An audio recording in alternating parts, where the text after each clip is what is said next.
you think about court storming, you do not want to see this. You do not want to see potential injury on the court, and we may have had that with the Duke loss at Wake Forest. Kyle Filipowski caught in the middle of it. You can see him trying to get out of the way and spin.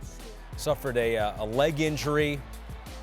First appearances, maybe he'll be able to play again here pretty soon. Maybe not as serious as it looks right there. But guys, this has been a topic of conversation. Seems like every other week we have a few of these.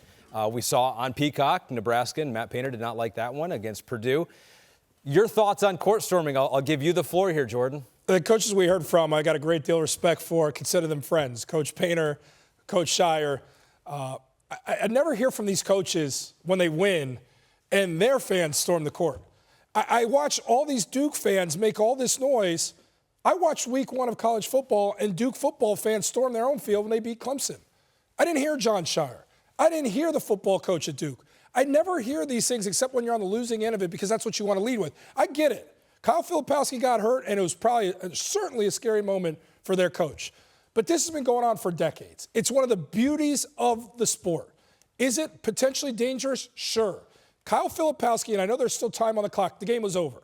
I've been on the floor only twice in my career in Notre Dame, but when we were top 5 against a rival and the fans stormed the court, you know in that moment, get off to a side. You're an athlete with wherewithal and vision.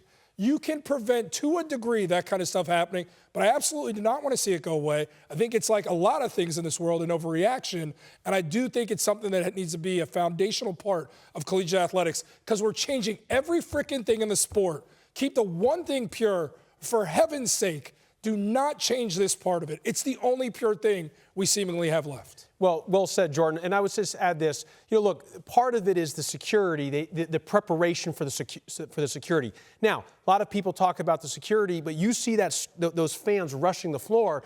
Look, us three could not stop a rush of people coming on like that. I don't know. No, I could. You could, and maybe Jordan, he's doing jiu-jitsu, but he could. But here's the thing. You've seen a lot of the people at the storm storming, the security, they're older. Their age is never older. going to have security that's built to stop them. So it's going to be hard to do that. And so my thing is, my solution would be, because I agree, that's part of what the college landscape is.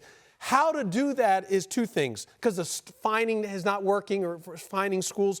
Two things. You've either got to put a clock on there and say, hey, it's not going to work. You're probably right, and you can storm in 15 seconds, get the visiting team off.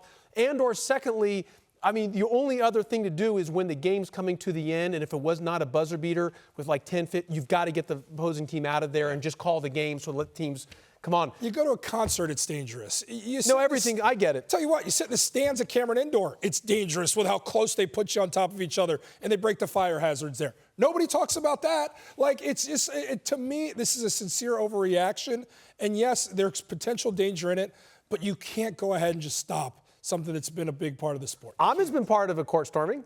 I've done it, but I have done it. I've participated Don't tell before. Jay Billick she'll be walking out of there like this. I'm glad we all agree. I think it's a huge part of college basketball. It's part of the charm of it. I do believe coaches think if you put up 15 seconds on the clock and fans know it, you count it down, you make it a big deal. Yeah. I think and then you just let them just go take the goals.